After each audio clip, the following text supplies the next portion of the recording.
बिस्मिल्लाहिर्रहमानिर्रहीम, अस्सलाम वालेकुम। अली सलमान GTV के तमाम नाज़रीन को जी स्पोर्ट्स में खुश आमदीद कहता है कि जब पीर से लेकर जुमेरात तक रोज़ाना रात 11:05 पर हम इस महफिल को सजाते हैं आपके लिए और बात करते हैं उस दिन खेले जाने वाले मैचेस के बारे में या उस दिन से जुड़ी स्पोर्ट्स की खबरों के बारे में। और ईद के बाद ये हमारा पहला शो है और जिस तरह आपने हमारे ईद के शो को पजीराई बख्शी है कि जहाँ पर हमारे साथ ईद के पहले दिन खुर्रम मंजूर थे, ईद के दूसरे दिन पाकिस्तान के टेनिस स्टार एहसान उल हक और ईद के तीसरे दिन पाकिस्तान स्पोर्ट्स जर्नलिज्म का एक बहुत बड़ा नाम अब्दुल माजिद भट्टी साहब थे। तो इन तीनों शोज़ को जिस तरह से आपने पजीराई बख्शी है उसके लिए हम आपके इंतहाई मशकूर हैं। किस तरह से आपने हमें फ़ीडबैक दिया, हम उम्मीद करते हैं कि आइंदा भी इसी तरह से आपके जो ताउन है, आपके जो मैसेजेस हैं हमें मौसूल होते रहेंगे। इसके साथ साथ जनाब आज भी एक बड़ा ज़बरदस्त शो लेकर हम आपकी खिदमत में हाज़िर हुए हैं क्योंकि इन दिनों पाकिस्तान की टीम न्यूजीलैंड के टूर पर है और न्यूजीलैंड की जानिब से पाकिस्तानी नज़ाद मोहम्मद अब्बास ने वनडे सीरीज़ में अपना डेब्यू किया। पहले मैच में 50 रन की उन्होंने इनिंग खेली, निफ्ट सेंचुरी बनाई और उसके बाद दूसरे मैच में 41 रन की इनिंग खेली। बहुत सारे लोग ये बात कर रहे थे कि जनाब मोहम्मद अब्बास का ताल्लुक़ पाकिस्तान से है, तो इनके बारे में लोग जानना चाहते थे किस तरह से ये न्यूजीलैंड पहुँचे, किस तरह से इन्होंने न्यूजीलैंड के लिए डेब्यू किया। इस तमाम तर जर्नी को आज के शो में हम इसका अहाता करेंगे और हम जानना चाहेंगे उनके वालिद अज़हर अब्बास साहब से, जो अपने वक्त ख़ुद भी बड़े ज़बरदस्त फास्ट बॉलर थे, पाकिस्तान की फ़र्स्ट क्लास क्रिकेट का एक नाम था। और साथ साथ एक वक्त ऐसा भी आया कि जब अज़हर अब्बास साहब जो थे वो पाकिस्तान के लिए दौरा इंडिया की टीम के ख़िलाफ़ और श्रीलंका की टीम के ख़िलाफ़ कंसीडर भी हुए, लेकिन वो बदकिस्मत रह के पाकिस्तान के लिए इंटरनेशनल डेब्यू नहीं कर सके। तो आज के शो में हमारे साथ टेलीफोन लाइन पर होंगे अज़हर अब्बास साहब, उनसे हम जानेंगे उनकी अपनी जर्नी के बारे में मोहम्मद अब्बास के हवाले से। लेकिन सबसे पहले प्रोग्राम का फॉर्मेट आज की टॉप स्टोरीज। पाकिस्तान को एशियन क्रिकेट काउंसिल की सदारत मिल गई। Chairman PCB Mohsin Naqvi Asian cricket council के सदर होंगे। एशियन क्रिकेट काउंसिल बाज़ाब्ता ऐलान करेगी। न्यूजीलैंड और पाकिस्तान के दरमियान वनडे सीरीज का तीसरा मैच 5 अप्रैल को खेला जाएगा। आखिरी मैच में शिरकत के लिए कौमी स्क्वाड माउंट मैंगानॉय पहुंच गया। कौमी टीम को दूसरे ODI मैच पर भी जुर्माना पड़ गया। न्यूजीलैंड की कंडीशंस चैलेंजिंग हैं मगर ये कोई माजरत नहीं। कुछ अरसे से हम मैच के अहम मौके ज़ाया कर रहे हैं। कौमी कप्तान मोहम्मद रिजवान। हमारे बैटर्स कमर से ऊपर वाली बॉल नहीं खेल पा रहे। वाइड बॉल क्रिकेट में दुनिया की क्रिकेट के साथ चलना होगा। साबिक कप्तान राशिद लतीफ़। अगर मोहसिन नकवी शर्मनाक शिकस्तों और टीम की कारकर्दगी पर कंट्रोल नहीं कर सकते तो इस्तीफा दें और घर जाएं। क्रिकेट बोर्ड की साख मजीद खराब ना करें। कामरान अकमल। पाकिस्तान के साबिक टेस्ट क्रिकेटर फारूक हमीद इंतकाल कर गए। PCB की जानिब से फारूक हमीद के इंतकाल पर इजहार अफसोस। ऑस्ट्रेलिया मुंतकली के बाद मामलात कंट्रोल में हैं। जल्द यहाँ डोमेस्टिक क्रिकेट खेलता दिखाई दूंगा। उस्मान कादिर। PSL सीजन 10 के टिकटों की फरोख्त का आगाज हो गया। Women's cricket world cup qualifier के लिए मैच ऑफिशियल्स का ऐलान। पाकिस्तान के फैसल खान आफरीदी और सलीमा इम्तियाज अंपायरिंग पैनल में शामिल। नेशनल मेंस वॉलीबॉल चैंपियनशिप का मेला कल से वाह कैंट में सजेगा। और उस्मान वजीर ने अपनी अगली फाइट का ऐलान कर दिया। उस्मान वजीर 24 अप्रैल को भारतीय बॉक्सर के मद्दे मुकाबिल होंगे। जी नाज़रीन, थी आज की टॉप स्टोरीज़ और आपने देखा कि मोहसिन नकवी साहब ACC के अब नए चीफ़ हो गए। तो हमारी जानिब से मोहसिन नकवी साहब को बहुत बहुत मुबारकबाद भी और उम्मीद करते हैं कि उनके ACC में यानी एशियन क्रिकेट काउंसिल में आने से पाकिस्तान क्रिकेट के मामलात मज़ीद बेहतर होंगे। लेकिन साथ साथ एक अफसोसनाक खबर भी कि जनाब जो आपने हेडलाइन में भी देखी कि पाकिस्तान के लिए एक टेस्ट मैच खेलने वाले फास्ट बॉलर फारूक हमीद साहब का आज इंतकाल हो गया। वो खालिक हक़ीक़त जान मिले। जी स्पोर्ट्स की जानिब से, GTV की मैनेजमेंट की जानिब से हम फारूक हमीद साहब के अहले खाना से न सिर्फ दिली ताज़ियत का इजहार भी करते हैं बल्कि साथ साथ दुआ गो भी हैं कि अल्लाह ताला फारूक हमीद का अगला सफ़र आसान करें और उनके दर्जात बुलंद फरमाए, आमीन। प्रोग्राम को जनाब आगे बढ़ाते हैं और इस वक्त मेरे साथ टेलीफोन लाइन पर न्यूजीलैंड से मौजूद हैं मोहम्मद अब्बास, जो न्यूजीलैंड के सेंसेशनल स्टार हैं। उनके वालिद अज़हर अब्बास साहब जो ख़ुद भी फॉर्मर फर्स्ट क्लास क्रिकेटर हैं, ADBP से खेले, लाहौर से खेले, रेलवे से खेले। उन्होंने हमें शो में ज्वाइन किया। शो में खुश आमदीद कहते हैं अज़हर अब्बास साहब को। अस्सलाम वालेकुम अज़हर अब्बास साहब and thank you so much for taking the time out for G Sports. वालेकुम अस्सलाम अली सलमान साहब, it's my pleasure. Sir thank you so much once again. कुछ अज़हर भाई सर अपने कैरियर के बारे में बताइए कि किस तरह से आपने पाकिस्तान के लिए फ़र्स्ट क्लास क्रिकेट खेली, ADBP से खेले और दीगर डिपार्टमेंट से खेले, लाहौर से खेले और उसके बाद एक वक्त ऐसा भी आया कि जब आप इंडिया के ख़िलाफ़ और श्रीलंका के ख़िलाफ़ कंसीडर हो रहे थे लेकिन अनफॉर्चुनेटली आप पाकिस्तान के लिए इंटरनेशनल डेब्यू नहीं कर सके। जी, मेरा जो ताल्लुक़ है वो ज़िला खानेवाल की हराज बरादरी से है और अब्दुल हकीम के साथ छोटा सा एक मेरा गांव है रोशनपुर, वहाँ से मैं बिलोंग करता हूँ। जहाँ तक क्रिकेट खेलने की बात है तो मैंने लाहौर में काफ़ी क्लब क्रिकेट खेली थी। उसके अलावा मैं पाकिस्तान रेलवे और एग्रीकल्चरल बैंक और पाकिस्तान सुई गैस वगैरह से भी खेलता रहा, मुल्तान से भी खेली। और 90s में जो पाकिस्तान में क्रिकेट होती थी वो बहुत कम्पिटिटिव होती थी, जिसकी वजह से हमारी जो नेशनल टीम थी वो भी बहुत बहुत वर्ल्ड क्लास टीम होती थी उस वक्त। और हमने बहुत सारे उस वक्त आईसीसी वर्ल्ड कप भी जीता था और एशिया कप और शारजा कप, और ये सब बहुत कम्पिटिटिव होती थी उस वक्त। जहाँ तक मेरा खेलने का ताल्लुक है तो उसकी भी एक शायद वजह ये भी हो सकती है, जो कि मैं समझता हूँ कि मेन रीज़न है कि पाकिस्तान के पास उस वक्त बहुत वर्ल्ड क्लास बॉलर होते थे। तो हम लोग जितनी भी मेहनत कर लें, जितनी भी विकेट ले लेते थे, बस हम बेंच तक ही पहुँच सकते थे। तो बस ऐसे ही हुआ मेरे साथ भी। तो वो टीम बहुत ज़्यादा स्ट्रॉन्ग टीम थी और उसमें जगह बनाना बहुत मुश्किल होता था। ठीक है, बहुत मुश्किल होता था। अभी आपने SNGPL का भी जिक्र किया तो आपके जिक्र से मुझे याद आया अपने कैरियर का जो आखिरी वनडे मैच खेला था उसमें आपने और अरसलान मीर एक बॉलर होते थे, उन्होंने बड़ी ज़बरदस्त परफॉर्मेंस भी दी थी और राशिद लतीफ़ को आपने कॉन्टेंट बोल्ड किया था। मुझे याद आया आपके SNGPL के जिक्र से कि जब आपने अपना आखिरी लिस्ट ए का मैच पाकिस्तान की डोमेस्टिक क्रिकेट में खेला था। SNGPL के हवाले से मोहम्मद हफीज़ ने भी एक ट्वीट किया था, उस ट्वीट को भी एक नज़र डाल लेते हैं कि जनाब मोहम्मद हफीज़ ने क्या कहा कि congratulation to Azhar Abbas my team mate from SNGPL। ये वही है क्योंकि उस मैच में मोहम्मद हफीज़ भी खेले थे जो आपके कैरियर का आखिरी जो था वो लिस्ट ए का मैच था। Happy for Abbas making his remarkable ODI debut for black cap. He has extraordinary power, hitting talent with fearless approach. New T20 sensation has arrived, best wishes young man. तो ये मोहम्मद हफीज़ का tweet है जो आपके साहबजादे मोहम्मद अब्बास के debut पे किया। और इस तरह मैंने पहले भी कहा कि जो आपने आखिरी लिस्ट ए का मैच खेला उसमें अरसलान मीर और मोहम्मद हफीज़ जो थे वो आपके टीम मेट थे और फिर आपने राशिद लतीफ़ को वहाँ पे कॉन्टेंट बोल्ड भी किया। तो इस तरह बताइएगा कि आपका कैरियर तो डोमेस्टिक में आप परफॉर्म कर रहे थे, फिर ये कब आपने फैसला किया कि आप इंग्लैंड जाएं और फिर उसके बाद वहाँ से फिर जो वो न्यूजीलैंड की जानिब जाएं? देखिए 1998 में मैं इंग्लैंड गया था ब्रेडफोर्ड लीग खेलने के लिए और 2003 तक मैं वहाँ 2005 तक मैं क्रिकेट खेलता रहा हूँ। जहाँ तक इंग्लैंड से खेलने की बात है तो वो ऐसा नहीं है कि आप वहाँ पे लीग खेलने जाएं या इवन काउंटी खेलने जाएं तो फिर आप वहाँ की नेशनल टीम में आ जाएं, तो उसका अपना एक स्ट्रक्चर है। लेकिन न्यूजीलैंड जो है वो मैं इंग्लैंड में 2004 के बाद जो मेरा एक सीज़न था वहाँ पे सर्रे में, उसके बाद मैं यहाँ वेलिंगटन में आया था एक सीज़न खेलने के लिए, जहाँ पे मैं वेलिंगटन की तरफ से भी खेला और क्लब जो थी उस करोरी क्रिकेट क्लब उसकी तरफ से भी खेला। तो ये जो सफ़र था ये पाकिस्तान से इंग्लैंड तकरीबन 8-9 साल में खेलता रहा और उसके बाद मैं यहाँ पे आ गया न्यूजीलैंड में 2003-04 के सीज़न में। तो ये सफ़र था मेरा। अच्छा, जहाँ तक अजहर भाई मेरी नॉलेज है कि आपको जो न्यूजीलैंड के फॉर्मर इंटरनेशनल प्लेयर हैं रिचर्ड पैट्री, उन्होंने आपको कन्वेंस किया कि आप न्यूजीलैंड आएँ, क्योंकि मुझे इनका नाम इसलिए भी याद है क्योंकि पाकिस्तान के खिलाफ भी वनडे इंटरनेशनल मैच खेल चुके हैं। तो ज़रा न्यूजीलैंड की आमद के हवाले से बताइएगा कि यहाँ पर फिर क्या रहा? जी हाँ, ऐसे ही है। रिचर्ड पैट्री जो हैं वो एक्स ब्लैक कैप्स प्लेयर हैं और उनके दोस्त साइमन बेकर वो भी बहुत अच्छे क्रिकेटर थे, और एंडी मकाय हैं वो भी न्यूजीलैंड की तरफ से काफ़ी क्रिकेट खेले हैं। तो ये लोग वहाँ पे एक क्लब है ओल्ड गर्मेरियंस, वहाँ से खेल रहे थे लंदन में। तो मेरा वहाँ पे आखिरी मैच था उस सीज़न का। तो मैच के बाद जैसे गेट टुगेदर होते हैं तो उस वक्त उन्होंने मुझे मेरे खिलाफ मैच में भी खेला और एज ए प्लेयर भी वो मुझे जानते थे, हम एक ही लीग में खेल रहे थे।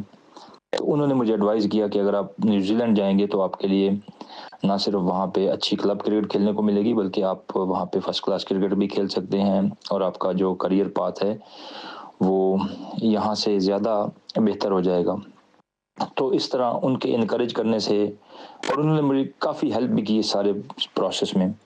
तो इस तरह मैं वहाँ से लंदन से फिर मैं वेलिंगटन आ गया। ये तो अजहर भाई आपकी जर्नी हो गई कि आप किस तरह से पाकिस्तान के लिए डोमेस्टिक क्रिकेट खेली, फिर आप इंग्लैंड गए और फिर उसके बाद फिर जो है वो आप न्यूजीलैंड तक आपका सफ़र पहुंचा। लेकिन मोहम्मद अब्बास किस तरह से क्रिकेटर बने, क्योंकि पाकिस्तान में कहा जाता है बल्कि एशिया में कल्चर ही है कि क्रिकेटर का बेटा होकर क्रिकेटर बनना बहुत ही मुश्किल हो जाता है। तो ये मोहम्मद अब्बास का जर्नी कैसा रहा, क्योंकि आपको इनको क्रिकेटर बनाने का ख्याल आया, ये हम आपसे जानेंगे एक छोटे से ब्रेक के बाद।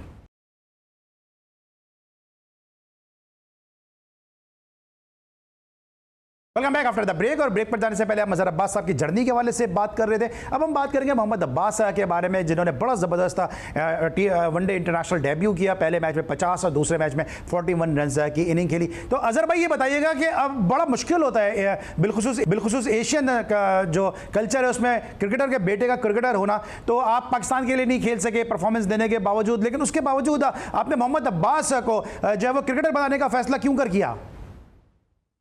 देखिए, क्रिकेटर के बेटे का क्रिकेटर बनाना मुश्किल मेरे ख्याल में इसलिए होता है कि जब आप बाप होते हैं और सेम टाइम आप कोच भी होते हैं, तो क्योंकि बच्चा आपके साथ 24 आवर गुजारता है, आपकी सारी इनसाइड आउट हर चीज़ को वो समझता है, तो उसके ऊपर आपका जो कोचिंग का इम्पैक्ट होता है वो बहुत कम रह जाता है। वो आपको कोच ट्रीट नहीं करता बल्कि एक फादर की फिगर के तौर पे ही ट्रीट करता है।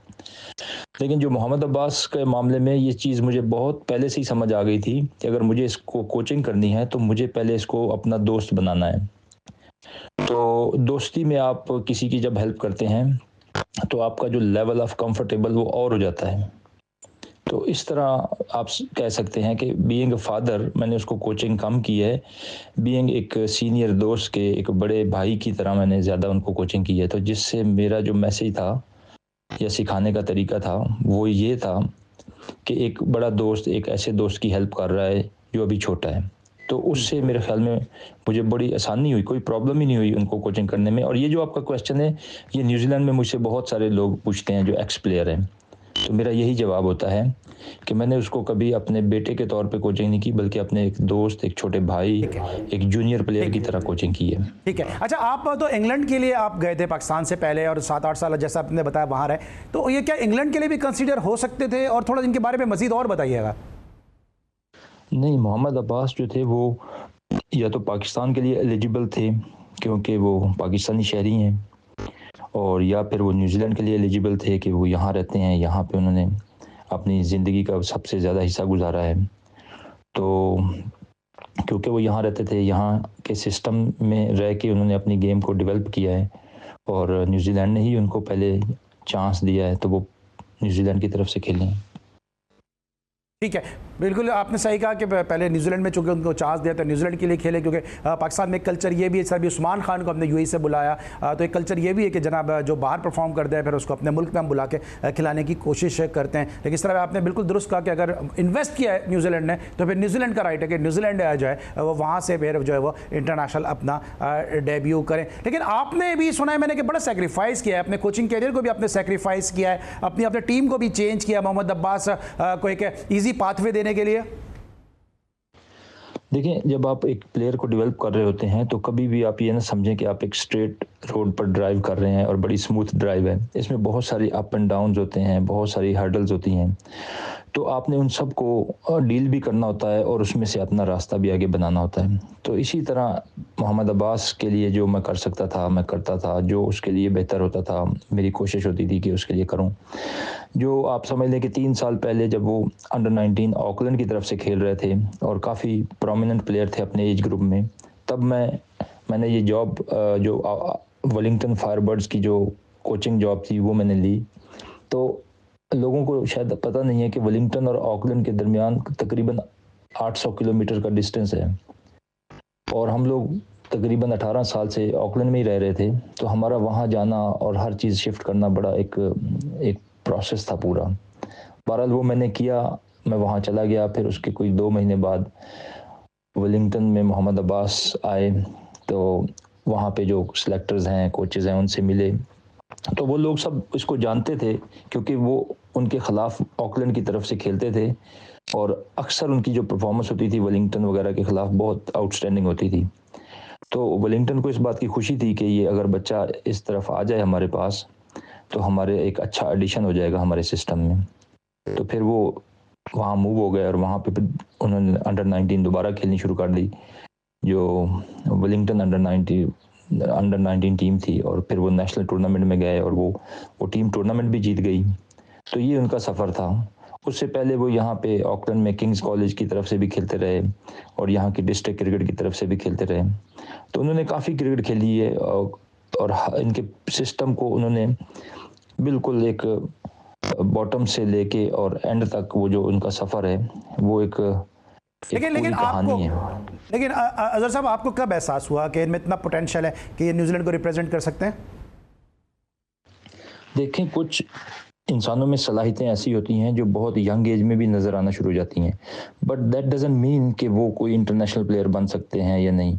होता क्या है कि सलाहियत तो काफ़ी बच्चों में होती हैं, लेकिन आपने एक इन्वायरमेंट देना होता है जिसमें उनकी मुसलसल ग्रूमिंग हो रही हो, मुसलसल इम्प्रूवमेंट आ रही हो, उनके स्किल को आप इम्प्रूव कर रहे हैं, डेवलप कर रहे हैं, और वो आपने करते रहना है बगैर ये सोचे कि ये खेलेंगे या नहीं खेलेंगे। वो तो हमारे हाथ में होता ही नहीं है, वो तो बहुत सारे और एलिमेंट्स होते हैं।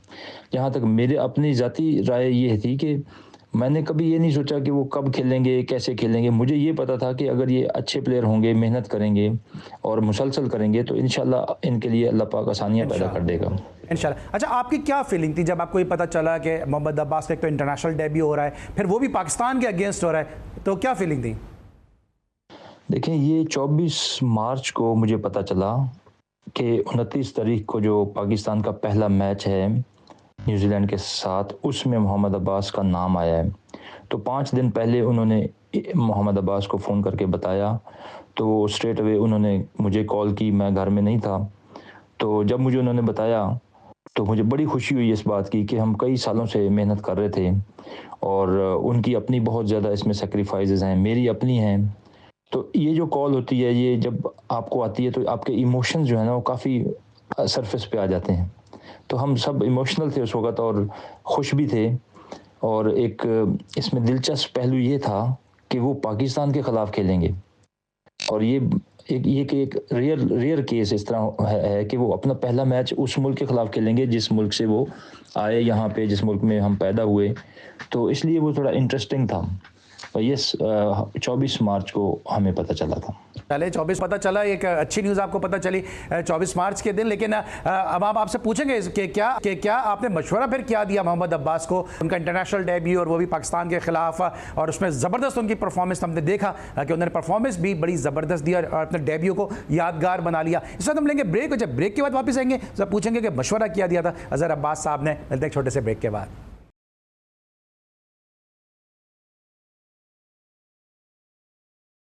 Welcome back after the break. और ब्रेक पर जाने से पहले हमारे साथ टेलीफोन लाइन पर मौजूद थे न्यूजीलैंड से अजहर अब्बास साहब, मोहम्मद अब्बास के जो फादर हैं और जिन्होंने उनके कैरियर में बड़ा इंपॉर्टेंट रोल प्ले किया। तो मोहम्मद अब्बास की जर्नी के वाले से हम इनसे जानना चाह रहे हैं। ये बताइए, मशवरा आपने फिर क्या दिया जब आपको पता चला कि पाकिस्तान के खिलाफ डेब्यू कर रहे हैं?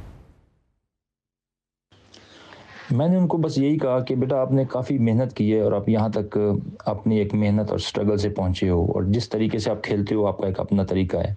बस जो भी आपके सामने सिचुएशन हो, जिस सिचुएशन में भी आपकी बारी आए या बॉलिंग आए, आपने सिचुएशन को रीड करके अपने आप को अडॉप्ट करना है उसके साथ, और बेहतर परफॉर्मेंस करने की कोशिश करनी है। अपने ऊपर प्रेशर नहीं लेना, अपनी नेचुरल गेम करनी है। और आप कामयाब इंसान वही होता है जो अपनी नेचर के ऊपर रह के, जो अल्लाह ने उसको गिफ्ट दिया उसी हिसाब से खेलता है। तो वो मैच उनके लिए एक यादगार मैच बन गया, क्योंकि वो सिचुएशन ऐसी में गए कि उन्हें तेज़ रन्स करने थे और उन्होंने फिर तेज़ रन्स किए। ठीक है।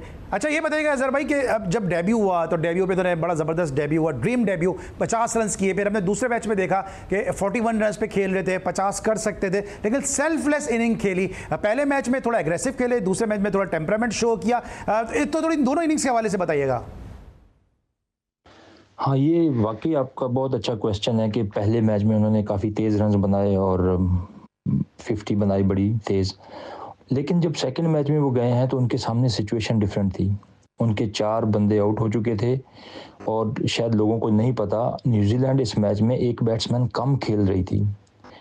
मार्क चैपमैन इंजर्ड हो गए थे जिन्होंने सेंचुरी बनाई थी लास्ट गेम में, तो उसकी रिप्लेसमेंट में उन्होंने किसी को नहीं लिया, उन्होंने एक एक्स्ट्रा बॉलर ऐड कर लिया था, जिसकी वजह से बैटिंग लाइनअप के ऊपर बहुत ज़्यादा प्रेशर आ गया। क्योंकि जब 4 बैट्समैन आउट हो गए, डेरिल मिचेल जब लास्ट आउट हुए हैं और माइकल ब्रेसवेल, उसके बाद सिर्फ ये लास्ट बैट्समैन मोहम्मद अब्बास और विकेट कीपर मिच हे थे। तो अगर उसमें से एक विकेट गिर जाती उस वक्त तो पाकिस्तान 180 भी ना करने देता। लेकिन वो उस सिचुएशन में वो समझ गए कि यार यहाँ पे विकेट बचाना बहुत ज़रूरी है। और आप यकीन करें, ये मेरी अपनी ट्रू फीलिंग्स हैं कि मुझे उनकी ये इनिंग जो सेकंड मैच में जहाँ उन्होंने 41 रन बनाए हैं, उनकी फर्स्ट मैच की इनिंग से ज़्यादा अच्छी लगी है। क्योंकि इसमें उन्होंने अपना एक करैक्टर शो किया है जिसको कहते हैं कि करेज होना, कि उनका करेज था कि इतने अच्छे तेज बॉलर थे, पिच में बाउंस था, सीम हो रही थी, स्विंग हो रही थी और बहुत लग रही थी बॉलिंग। विद इन 15-20 मिनट्स के अंदर उनके सर में भी लगी बॉल, उनके शोल्डर पे लगी, उनके बाजू पे लगी, ग्लव्स पे लगी। तो लेकिन ऐसी सिचुएशन में जो बैट्समैन होते हैं ज़्यादातर जो वो गिव अप कर देते हैं और वो फिर आंखें बंद करके घुमा देते हैं कहीं भी चली जाए बॉल। लेकिन इसने गिव अप नहीं किया, इसने उस फाइट में वो लॉक रहा है। He never back of from Pakistani bowlers, he kept in lock, kept in fight, और फाइट करते करते और साथ दूसरे बैट्समैन को भी खिलाते रहे हैं वो। तो वो उस सिचुएशन से अपनी टीम को निकाल के वो इतने रिस्पेक्टेबल टोटल पे ले आए जो कि पाकिस्तान के लिए चेज़ करना मुश्किल हो गया। और फिर जब पाकिस्तान ने बैटिंग शुरू की तो हमें वो नज़र आया कि वो काफ़ी मुश्किल टोटल है, क्योंकि उसमें बाउंस था, पिच में बहुत ज़्यादा निप थी और बॉल मूव हो रहा था। तो बहरहाल ये जो इनिंग थी ये मुझे उनकी पहली इनिंग से ज़्यादा पसंद आई थी। All right.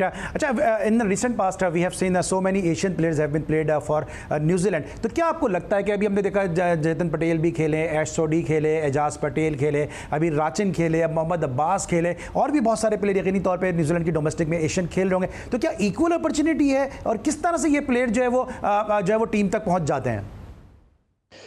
जी हाँ, ये जो प्लेयर्स जिनका आपने नाम लिया है ये न्यूजीलैंड से खेले हैं और अब मोहम्मद अब्बास भी खेल रहे हैं। तो ये सारे ही प्लेयर आउटस्टैंडिंग प्लेयर हैं, इन्होंने डोमेस्टिक क्रिकेट में बहुत परफॉर्मेंस की है, तब जाके इनको चांस मिला है। और जहाँ तक न्यूजीलैंड में है तो यहाँ पे सब के लिए इक्वल अपॉर्चुनिटीज़ हैं और बहुत ट्रांसपेरेंट सिस्टम है, जो इंसान मेहनत करता है वही आगे आ जाता है। तो फ्यूचर अब क्या देख रहे हैं? टीम बड़ी ज़बरदस्त है न्यूजीलैंड की, अब्बास का फ्यूचर क्या देख रहे हैं? जी हाँ, न्यूजीलैंड में बहुत टफ कॉम्पिटिशन्स होते हैं।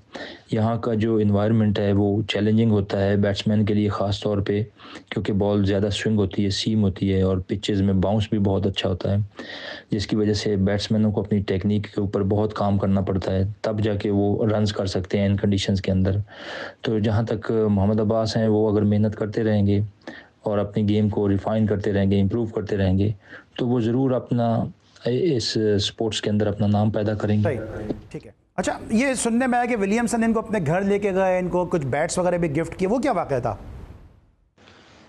जी, न्यूजीलैंड का जो क्रिकेट कल्चर है इसमें जो सीनियर प्लेयर्स होते हैं वो अपने जूनियर्स और अपकमिंग प्लेयर्स को बहुत इनकरेज करते हैं और उनको मेंटोर करने के साथ साथ उनकी जो गेम की टेक्निक होती है उसको इम्प्रूव करने में हेल्प करते हैं।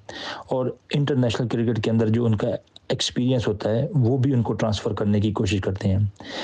ये एक इनके कल्चर का हिस्सा है, ये बिल्कुल एक आम सी बात है यहाँ पे। और केन विलियमसन जो हैं वो मोहम्मद अब्बास को बहुत पसंद करते हैं।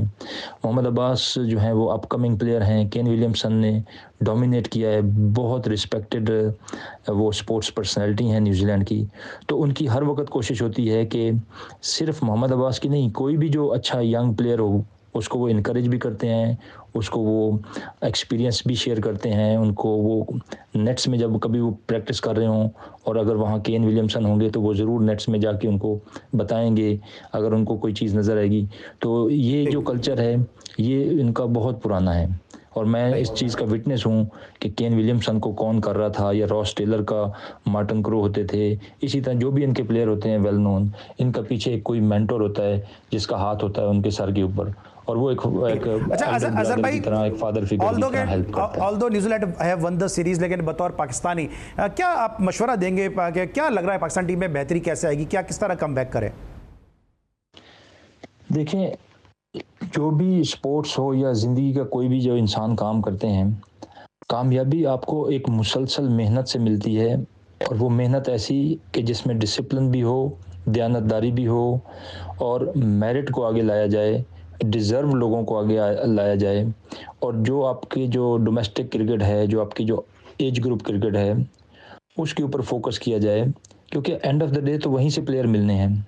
अगर आप पाकिस्तान टीम को स्ट्रॉन्ग देखना चाहते हैं तो आप अपनी डोमेस्टिक क्रिकेट को स्ट्रॉन्ग करें और डोमेस्टिक क्रिकेट जो है वो तभी स्ट्रॉन्ग होगी जब आपकी age group cricket, club cricket, school cricket जो है, कॉलेज क्रिकेट, वो वर्ल्ड क्लास बने और ये कोई इतना ऐसा मुश्किल काम नहीं है। इसमें सिर्फ आपने यही करना होता है कि आप एक 5 साल का 10 साल का प्रोग्राम बनाएं और ये शॉर्ट साइटेड ना हो कि मैं अक्सर सुनता हूँ कि जी हमारी नज़रें जो हैं वो फ़लाँ जो कप आ रहा है उसके ऊपर है जो 6 महीने बाद है, हमारी नज़रें जो हैं वो फ़लाँ ACC ICC इवेंट आ रहा है उसके ऊपर। हम ये क्या नज़रें हैं, क्या आप करना चाहते हैं? इससे थोड़ी आपकी क्रिकेट इम्प्रूव होगी। आपकी नज़रें होनी चाहिए आपकी डोमेस्टिक क्रिकेट के ऊपर, आपकी एज ग्रुप, आपके जो रीजनल क्रिकेट है, क्लब और स्कूल क्रिकेट है। जब आप उसको इम्प्रूव करेंगे तो वहाँ से आपको बहुत अच्छे प्लेयर मिलेंगे। और आपने दुनिया में साबित किया है, कई सालों तक डोमिनेट किया पाकिस्तान ने हर लेवल पे, तो आप फिर भी कर सकते हैं। और इंशाल्लाह आप ये जो आपकी जो टीम है ये हमेशा ऐसे नहीं रहेगी, ये इंशाल्लाह इसमें बेहतरी आएगी और आपको फाइटिंग स्पिरिट भी नजर आएगी। लेकिन उसके लिए आपको रास्ता सही चुनना पड़ेगा। रास्ता सही चुनना पड़ेगा मतलब एज ए कोच टेक्निकली अगर मैं आपसे पूछूं तो फिर आपकी जानिब से क्या मशवरा होगा? देखिए, मैं तो यही कहूँगा कि मुसलसल मेहनत करनी पड़ेगी और उस मेहनत में आपके अंदर दयानतदारी हो और आप मेरिट को आगे लेके आएँ और आपके पास जो आपका स्ट्रक्चर है क्रिकेट का उसको ज़्यादा से ज़्यादा मजबूत करें। अपनी डोमेस्टिक क्रिकेट को ज़्यादा से ज़्यादा मजबूत करके अपने आने वाले जो बच्चे हैं अंडर 19 अंडर 17 उनके ऊपर इन्वेस्ट करें। और जो भी आप एक प्लानिंग करें नेक्स्ट 5 साल की या 10 साल की, फिर आप उसके ऊपर खड़े हो जाएं और ये ना हो कि आप शॉर्ट साइटेड हो गए, छोटी छोटी चीज़ों को बदल के चेंजेस करके ये एक्सपेक्ट करें कि रिज़ल्ट आ जाएगा। ये आप कर रहे हैं, आप कितने सालों से कर रहे हैं, रिज़ल्ट नहीं आ रहा, तो आपको अपना पूरा ये चेंज करना पड़ेगा। क्योंकि कामयाबी का जो एक मेयार है वो मुसलसल मेहनत के नतीजे में बनता है। तो मुसलसल मेहनत तब होती है जब आप एक इन्वायरमेंट क्रिएट करते हैं कि इसमें रह के हर बंदे को ये पता हो कि अगर मैं अपनी फील्ड में एज ए प्लेयर या एज ए कोच मेहनत करूंगा तो मुझे मेरा रिवॉर्ड मिलेगा, क्योंकि मेरिट का सिस्टम है। तो वो जब आप लेके आएंगे तो आपकी इंशाल्लाह क्रिकेट भी बेहतर होगी और आपकी टीम की परफॉर्मेंस भी बेहतर होगी। अच्छा, लास्ट में जो आखिरी में जो वनडे खेला जाएगा उसके लिए मैसेज मोहम्मद अब्बास के लिए, उनके फैंस के लिए? जी, मोहम्मद अब्बास के जो फैंस हैं उनको बस मेरा यही मैसेज है कि वो उनको देखा करें, उनके मैचेस जब वो खेलते हैं और उनके लिए दुआ किया करें और जब वो अच्छी परफॉर्मेंस करें तो उनको अप्रिशिएट किया करें और जब उनसे अच्छी परफॉर्मेंस ना हो तो भी उनको इनकरेज किया करें कि वो बेहतर करने की कोशिश करें, अपनी गेम को और इम्प्रूव करने की कोशिश करें। अपने मैसेजेस के ज़रिए वो बता सकते हैं। तो और इसी तरह जो उनके फैंस हैं उनके लिए ये मैसेज है कि आप अपनी लाइफ में जो पढ़ाई कर रहे हैं, क्रिकेट खेल रहे हैं, जो भी आपका शौक़ है उसमें मेहनत करें। अल्लाह आपको भी कामयाब करेगा और अल्लाह हर इंसान को कामयाब करता है जो एक नेक मकसद के साथ दिन रात मेहनत करता है। तो अल्लाह पाक उसको कामयाबी ज़रूर देता है। हमारी नेक तमन्नाएं दुआएं आपके साथ हैं, मोहम्मद अब्बास के साथ हैं, इसी तरह कामयाबी हासिल करते रहिए। GTV के वाले से कुछ कहेंगे क्योंकि आपको भी मदऊ किया और इससे अलावा भी हम दुनिया में जहाँ जहाँ पाकिस्तानी स्पोर्ट्स में पाकिस्तान का नाम रोशन करते हैं, हम कोशिश करते हैं कि उन फूलों को अपने गुलदस्ते का हिस्सा बनाएं। जी, GTV जो है वो बहुत अच्छा काम कर रहा है। वो बेसिकली दुनिया के जिस मुल्क में भी पाकिस्तानी हैं उनको रीच आउट कर रहा है और वहाँ से उनके इंटरव्यू भी करता है और मुख्तलिफ टॉपिक्स के ऊपर उनकी राय लेता है। बेसिकली ऐसा करने से GTV जो है उसका जो ऑडियंस हैं वो सिर्फ पाकिस्तान में नहीं है, पूरी दुनिया में होते हैं। और GTV जिस मकसद के तहत ये काम कर रहा है वो भी बड़ा मकसद है कि पूरी दुनिया में पाकिस्तानी जो वहाँ के मुआशरों में सीखते हैं वो वापस अपने मुल्क के लोगों को बताते हैं, जिससे अपने पाकिस्तान के अंदर रहने वाले लोगों का भी बहुत फ़ायदा होता है और हमारी आवाज़ भी वापस वहाँ आप पहुँचती है। तो मैं तो GTV का बेहद शुक्रगुज़ार हूँ कि उन्होंने मुझे रीच किया और मेरे से पहले जो प्लेयर्स हैं और जो भी लोग पाकिस्तानी हैं, तो ये बहुत बड़ा काम कर रहे हैं और अल्लाह आपको इस काम में कामयाब करे। आमीन। Thank you so much for your kind words. ये थे अज़हर अब्बास साहब और हम इनके इंतहाई मशकूर हैं कि चूँकि काफ़ी रात हो चुकी है लेकिन इसके बावजूद हमारे शो के लिए उन्होंने वक्त निकाला और अपने कीमती ख्यालात से हमें मुस्तफ़िज़ का। Thank you so much sir once again for your busy and heavy schedule कि आपने उसके बावजूद हमारे लिए टाइम निकाला। लेकिन जहाँ हम क्रिकेट की बात करते हैं वहाँ पर हम दीगर खेलों को भी अपने शो का हिस्सा बनाते हैं। पंजाब में एक वॉलीबॉल का इवेंट हो रहा है, उसको भी आज के शो में हम उसकी अपडेट लेंगे। लेकिन साथ साथ एक बड़ी जो अपडेट है वो ये है कि मोहसिन नकवी साहब ACC के नए चीफ हो गए। इस हवाले से हमें आगाह करने के लिए हमारे हमारे नुमाइंदे खुसूसी लाहौर से इमरान लतीफ़ साहब मौजूद हैं, उनसे जानेंगे कि क्या तफसीलात हैं। इससे पहले कि इमरान मैं आपसे वॉलीबॉल की बात करूं, ज़रा बताइएगा कि मोहसिन नकवी साहब जो ACC के नए चीफ बने, इस हवाले से क्या खबरें हैं? जी बिल्कुल, क्रिकेट के मैदान में तो पाकिस्तान को कामयाबियां नहीं मिल रही, मगर chairman Pakistan cricket board Mohsin Naqvi के पास एक और ओहदा आ गया है। एशियन क्रिकेट काउंसिल की एग्जीक्यूटिव कमेटी का वर्चुअल इजलास हुआ, जिसमें चेयरमैन PCB मोहसिन नकवी ने शिरकत की। पाकिस्तान को सदारत मिलने का फैसला ACC एग्जीक्यूटिव कमेटी के इजलास में किया गया, जिसके बाद अगली मुद्दत के लिए ACC की सदारत पाकिस्तान के पास रहेगी। Chairman PCB Mohsin Naqvi Asian cricket council के सदर होंगे और एशियन क्रिकेट काउंसिल बाज़ाब्ता अब इसका ऐलान करेगी, क्योंकि एशियन क्रिकेट काउंसिल के सदर का ओहदा जय शाह के चेयरमैन ICC बनने के बाद से खाली पड़ा था। इसके साथ साथ श्रीलंका के शिमी सिल्वा बुरी जिम्मेदारियां निभा रहे थे, मगर अब बाकायदा तौर पर मोहसिन नकवी ACC के बाकायदा सदर मुंतखब हो गए हैं। बिल्कुल सही है, बहुत बहुत मुबारक हो मोहसिन नकवी साहब आपको कि पाकिस्तान के लिए बड़ा एक एजाज़ है। लेकिन अब वॉलीबॉल के हवाले से अपडेट कीजिएगा, जो चैंपियनशिप खेले जा रही है उस हवाले से क्या तफसीलात हैं? Ali Salman national men's volleyball championship का मेला कल से वॉक एंड में सजेगा। 15 टीमें इन एक्शन होंगी। पाकिस्तान वॉलीबॉल फेडरेशन के चेयरमैन चौधरी याकूब के मुताबिक वॉक एंड में होने वाली चैंपियनशिप के इंतजाम मुकम्मल कर लिए गए हैं। इवेंट लीग सिस्टम की बुनियाद पर खेला जाएगा। इसके साथ साथ हर टीम एक दूसरे के मद्दे मुकाबल आएगी। चैंपियनशिप का फाइनल 2 टॉप टीमों के दरमियान 11 अप्रैल को होगा। चैंपियनशिप में बड़ी तादाद में मैचेस कराने का मकसद खिलाड़ियों को ज़्यादा से ज़्यादा मौके फराहम करना है, ताकि नया टैलेंट सामने आ सके। उनका कहना था जिसको ग्रूम करके कैंप लगाएंगे और आइंदा गैर मुल्की इवेंट्स में भी खिलाड़ियों को चले जनाब, एक अच्छी खबर है वॉलीबॉल के हवाले से कि वॉलीबॉल का जो मेला है वो वॉक एंड में सजने के लिए जा रहा है और वहाँ से हमें जो एक ज़बरदस्त वॉलीबॉल के प्लेयर हैं वो सामने आते नज़र आएंगे। Thank you so much Imran Latif, हमें अपडेट करे थे इस हवाले से। आज के लिए बस इतना ही। इस हफ्ते का हमारा यह आखिरी शो था। हम अज़हर अब्बास साहब के इंतहाई मशहूर हैं कि उन्होंने हमें न्यूजीलैंड से ज्वाइन किया, इमरान लतीफ़ साहब ने हमें ज्वाइन किया अपडेट देने के लिए। हमें उम्मीद है कि जिस तरह ईद के शोज़ को आपने पसंद किया है, आज के शो को भी आप इसी तरह पजीराई बख्शेंगे। आज तक के लिए बस इतना। इंशाल्लाह नेक्स्ट वीक फिर मुलाकात होगी। अली सलमान को पूरी प्रोडक्शन टीम के साथ इजाज़त दीजिए। अपना बहुत ख्याल रखिए। अल्लाह हाफ़िज़।